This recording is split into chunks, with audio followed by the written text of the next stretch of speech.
ሀገሬ የገጽታሽን ግርማ የሚገልጸው ስምሽ በፈሪሃ እግዚአብሔር የተሞላው ገድልሽ በእምነት መጽሐፍት በኩል ተጽፈዋል። ቀደምትነትሽን ለዓለም መስክረዋል።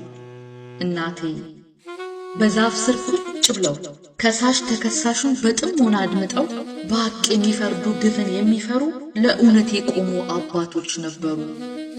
የወለዱትን ልጅ ከመንደሩ ልጆች ሳያበላልጡ እናቶች ነበሩ በኩል የሚቀጡ። ትጉ ሰራተኞች የዘመመውን ቤት በትጋት ያቀኑ፣ ባለ እናት አንጀቶች ለአደራ የታመኑ፣ ሰው አየ አላየ ግድ ያልነበራቸው፣ ታዛዥ የነበሩ ለሕገ ሕሊናቸው፣ ረዳት ነበሩ አመጽ የሚፈሩ። በስልጣኔ ቀደምት በለምለሟ ሀገር ሃይማኖት ሳይለየው ዘር ቀለም ሳይቆጥር ደሃ ሀብታም ሳይል ተሳስቦ ተዋዶ ሕዝብሽ ይኖር ነበር። ዛሬ ግን ሀገሬ ዛሬ ግን ጆሮን ጭፍ የሚያደርግ የሚያደማ ልብን ትናጋ የሚያጣብቅ እጅ ባፍ የሚያስጭር ዓይናችን ጠገበ ዝናሽ ሆኖ ሰማን።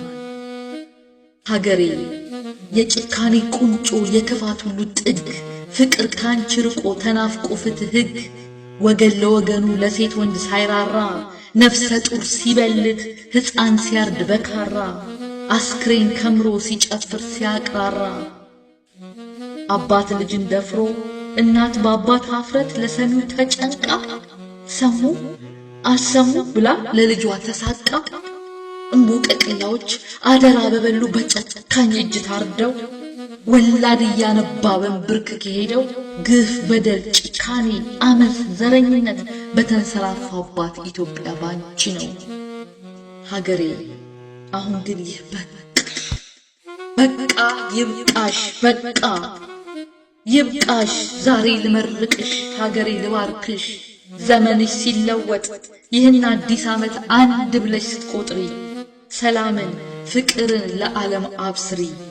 መፍትሄ ካንቺ ይገኝ በኪዳን ቃል አብሪ። ሀገሬ ይውደድሽ የሚያይሽ ይጣፍጥ ንግግርሽ፣ ፍርድሽ በእውነት ይሁን ሕግሽም የጸና፣ እምባ ካይን ይታበስ ጠማማ ይቃና።